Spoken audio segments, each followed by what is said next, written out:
बिस्मिल्लाहिर्रहमानिर्रहीम। हर देखने वाले स्टूडेंट को प्रोफेसर काशिफ रबी का सलाम। आज हम एक्सरसाइज 2.4 का क्वेश्चन नंबर 2 करेंगे, जिसमें आपने ट्रूथ टेबल कंस्ट्रक्ट करने हैं। तो उसकी जो बेस है, जो आपको पहले लेक्चर में बताए थे, कंजंक्शन, डिसजंक्शन, कंडीशनल वगैरह, उसको बेस को पकड़ के हम ये टेबल्स को ड्रा करेंगे। तो ये देखें आप, इसका पहला पार्ट है, हम इसका पहला पार्ट करते हैं। पहले पार्ट में उसने ये देखें, ये लिखा हुआ है P arrow negation P disjunction of P arrow Q. तो इसके लिए आप क्या करेंगे, आप इसका टेबल ड्रा करें।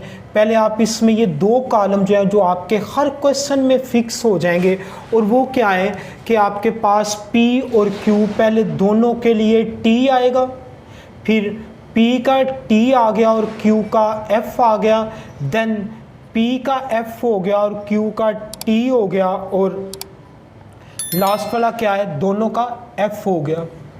अब इसके मुताबिक आपने क्या करना है कि निगेशन करनी है P की। क्या करना है आपने, इधर P की निगेशन करनी है। तो P की निगेशन किस तरह आएगी आपके पास, अगर T है तो F लिख दो, F है तो T लिख दो। तो पहले दो T थे, दोनों F हो गए, आखिरी दो F थे तो वो T हो गया आपके पास। अब आपने क्या करना है कि ये जो इनसाइड ब्रैकेट्स है, आपने इनको सॉल्व कर लेना है। पहले इसको सॉल्व करें, फिर इसको सॉल्व करें, और फिर इन दोनों ब्रैकेट्स को इकट्ठा करने के लिए आप इनको जोड़ देंगे। तो अब आप ये देखें ज़रा, इधर क्या आ जाएगा, P arrow negation of P। यानी इस बात का मतलब यह है कि आपने पहले और तीसरे कॉलम की कंडीशनल बनानी है।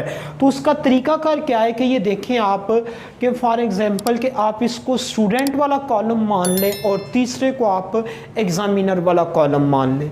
तो ऐसा हुआ कि आपके पास कि ये T है और ये क्या है, F है आपके पास। यानी आपने प्रिपरेशन बहुत अच्छी की, एग्ज़ाम की तैयारी बहुत अच्छी की आप लोगों ने, लेकिन क्या हुआ कि किसी वजह से आपका पेपर ठीक नहीं हो पाया, तो नतीजा क्या आ जाएगा आपके पास, फेल।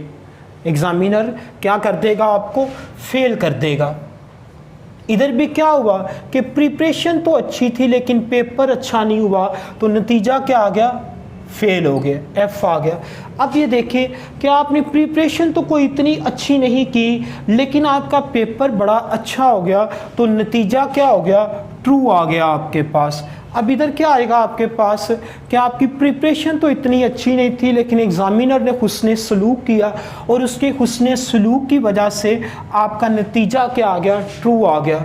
अब आपने P एरो Q करना है, P एरो Q करना है आपने, इसके बाद P एरो Q आपने करना है, यानी इन पहले दोनों कॉलम्स की। तो इसमें ये देखें, आपकी प्रिपरेशन भी अच्छी, एग्जामिनर ने भी अच्छा मार्क किया, तो आपका नतीजा क्या रहा, ट्रू रहा। जी, आपने तो अच्छी प्रिपरेशन की लेकिन एग्जामिनर ने अच्छा नहीं किया, तो नतीजा क्या हो गया, आपका फॉल्स हो गया। अब आपकी तैयारी तो इतनी अच्छी नहीं थी, पेपर अच्छा हो गया, एग्जामिनर ने अच्छा सलूक कर दिया, तो नतीजा क्या आ गया, ट्रू आ गया आपके पास। अब ये देखें, ना आपकी प्रिपरेशन अच्छी थी, तो ना ही एग्जामिनर ने ठीक काम किया, यानी जो आपने बोया वही आपने काट लिया, तो नतीजा क्या आया, ट्रू आ गया आपके पास। जो बोया वही काटा, इसका नतीजा आपके पास क्या आ गया, ट्रू आ गया आपके पास। अब आप ये देखें, इसके बाद ये जो लास्ट टू कॉलम्स आपको लिखे नज़र आ रहे हैं, आपने इन दोनों कॉलम्स की डिसजंक्शन करवा देनी है। आपने अब क्या करना है, इन दोनों कॉलम्स की डिसजंक्शन करवा देनी है। P arrow negation of P disjunction of P arrow Q।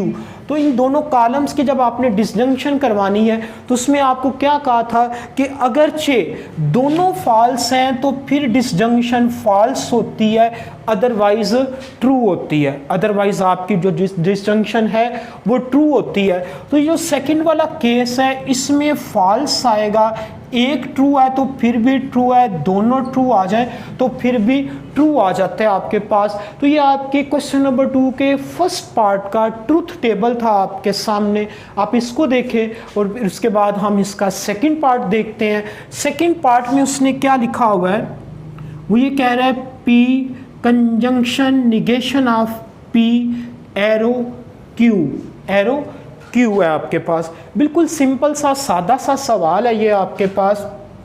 आप इसमें इसके पहले दो कॉलम्स लिख दें पी और क्यू वाले जी, तो वो क्या आएगा आपके पास, इधर पी के पहले दो टी होते हैं और अगले दो एफ होते हैं, फिर क्यू के एक टी एक एफ, एक टी और एक एफ।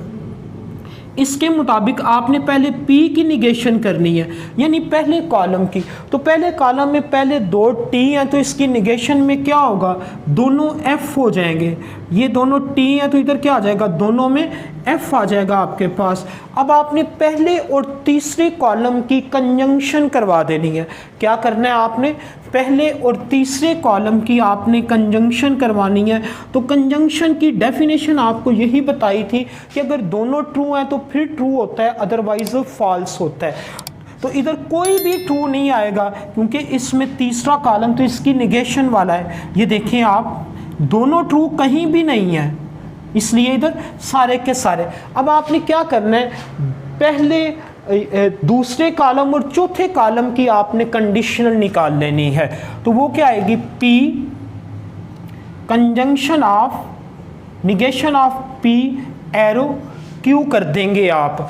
अब आप इसको स्टूडेंट वाला कॉलम मान लें और इसको एग्जामिनर वाला कॉलम मान लें, तो क्या हुआ भाई, स्टूडेंट ने अच्छा प्रिपेयर नहीं किया लेकिन एग्जामिनर ने अच्छा सलूक किया, उसके हुस्ने सलूक की वजह से आपका नतीजा ठीक आ गया। इधर ना स्टूडेंट ने अच्छा काम किया, जो स्टूडेंट ने किया उसके मुताबिक एग्जामिनर ने मार्क कर दिया, तो नतीजा क्या है, जो बोया वही काटा। अब ये देखिए, स्टूडेंट ने अच्छी प्रिपरेशन नहीं की लेकिन टीचर ने कोऑपरेट किया तो वो पास हो गया, नतीजा ट्रू आ गया। ना स्टूडेंट ने ठीक काम किया, जैसा स्टूडेंट ने प्रिपेयर किया एग्जामिनर ने भी वैसा ही मार्क कर दिया, तो नतीजा क्या आ गया, ट्रू आ गया आपके पास। आपका नतीजा क्या आ गया, ट्रू आ गया। तो ये आपके पास क्वेश्चन नंबर 2 का सेकंड पार्ट मैंने आपके सामने रखा है। अब हम इसके बाद क्वेश्चन नंबर 2 का तीसरा पार्ट करेंगे। तो तीसरे पार्ट की स्टेटमेंट मैं आपके सामने पहले लिखता हूँ, फिर हम उसका क्वेश्चन करेंगे बड़े अच्छे तरीके के साथ। आप लोग मेरे साथ ही रहिएगा जी। तीसरा पार्ट है इसका। तीसरे पार्ट में उसने लिखा हुआ है negation P arrow Q double arrow into P conjunction of this. अब आप क्या करेंगे, इधर पहले आप P वाला कॉलम लिखें जिसके 4 एलिमेंट्स हैं। पहले 2 T आ जाएंगे आपके पास और अगले 2 आपके पास इसके F आ जाएंगे।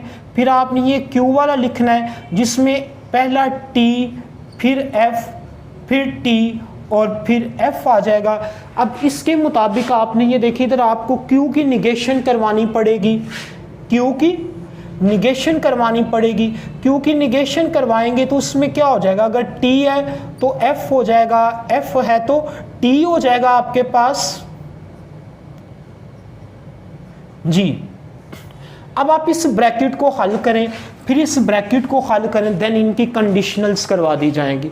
तो इस ब्रैकेट में क्या है, P एरो Q, यानी P और Q पहले 2 कॉलम्स की आपने कंडीशनल निकालनी है।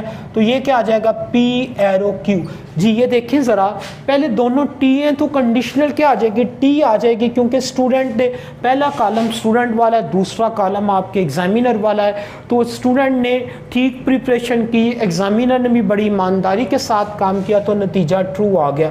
अब ये देखिए, स्टूडेंट ने तो बहुत अच्छा पेपर अटेम्प्ट किया लेकिन एग्जामिनर ने कोई हुस्ने सलूक नहीं किया, बल्कि उसके जितने मार्क्स बन रहे थे उसके कम लगाए, तो नतीजा क्या आया, F आ गया, फॉल्स।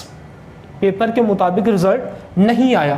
अब स्टूडेंट ने तो अच्छा प्रिपेयर नहीं किया लेकिन टीचर ने हुस्ने सलूक किया तो नतीजा T आ गया।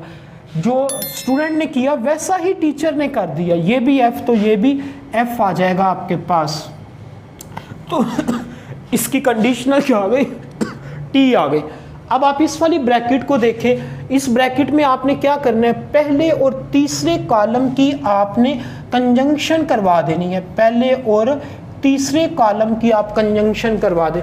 तो कंजंक्शन क्या है, जब दोनों ट्रू होते हैं तो फिर ट्रू होती है, अदरवाइज फॉल्स होती है। तो ये देखिए एक ट्रू एक फॉल्स है, तो इस केस में इसकी कंजंक्शन क्या आ जाएगी, फॉल्स। दोनों ट्रू है तो कंजंक्शन क्या आ गई, ट्रू। दोनों फॉल्स है तो फिर भी फॉल्स है, एक ट्रू एक फॉल्स है तो फिर भी ये फॉल्स आ जाएगा आपके पास।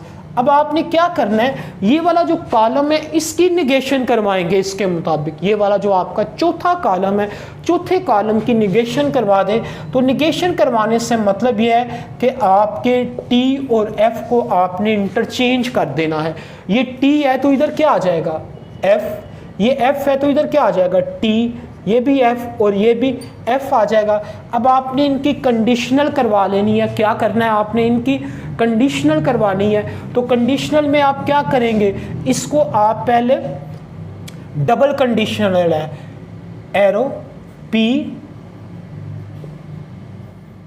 ब्रैकेट लगा दें, एरो, तो ये क्या आएगा आपके पास, P conjunction of negation of Q जी। तो इसको आपने स्टूडेंट वाला कॉलम कहना है, इसको आपने टीचर वाला कॉलम मान लेना है। तो ये देखें ज़रा, इसमें स्टूडेंट ने अच्छा प्रिपेयर नहीं किया तो टीचर ने भी उसके मुताबिक उससे मार्क दे दिए, तो इधर क्या आ जाएगा, नतीजा इसका टी आ जाएगा। अब ये देखें, जो स्टूडेंट ने किया वैसा ही हुस्ने सलूक टीचर ने कर दिया, इसका भी नतीजा क्या आ गया, टी, और इसका नतीजा भी क्या आ गया आपके पास, टी आ गया। अब ये देखें आप, अब आप इसका एरो उल्टा दें। अगर आप इसका डबल एरो करना है आपने, तो उसमें क्या करेंगे, आप कंजंक्शन वाला ये जो कॉलम है आप इधर पहले लिख दें इधर, तो वो क्या आएगा फिर आपके पास, P conjunction of Q arrow negation of P arrow Q आ जाएगा आपके पास। अब आपने पहले ये देखें, ये स्टूडेंट वाला था, ये टीचर वाला था, तो इसमें ये देखें दोनों सेम है, टी आ गया पहले का, दूसरे में भी टी, इसमें भी टी आ गया और इसमें भी टी आ गया। अब आप ये देखें, ये जो लास्ट टू कॉलम्स, इस ये एक्चुअली ये बाई कंडीशनल है, डबल एरो वाली बाई कंडीशनल होती है। तो बाई कंडीशनल को जब आपने अलग-अलग सॉर्ट आउट किया, सॉल्व किया, तो उनके दोनों कॉलम्स को आप मैच करके देखें। अगर जो दोनों कॉलम्स की एंट्रीज मैच हो जाती हैं तो इसका मतलब यह है कि ये जो आपकी बाई कंडीशनल है ये पूरी की पूरी ट्रू है। तो ये देखें, इसमें भी पहला ट्रू ट्रू, दोनों, सेकंड वाला ट्रू है दोनों में, थर्ड वाला भी ट्रू है और फोर्थ वाला भी आपके पास ट्रू है। तो इसका मतलब यह है कि जो आपने इसका टेबल कंस्ट्रक्ट किया है थ्रू आउट टेबल, ये आपकी स्टेटमेंट ट्रू प्रूव हुई है। Thank you very much.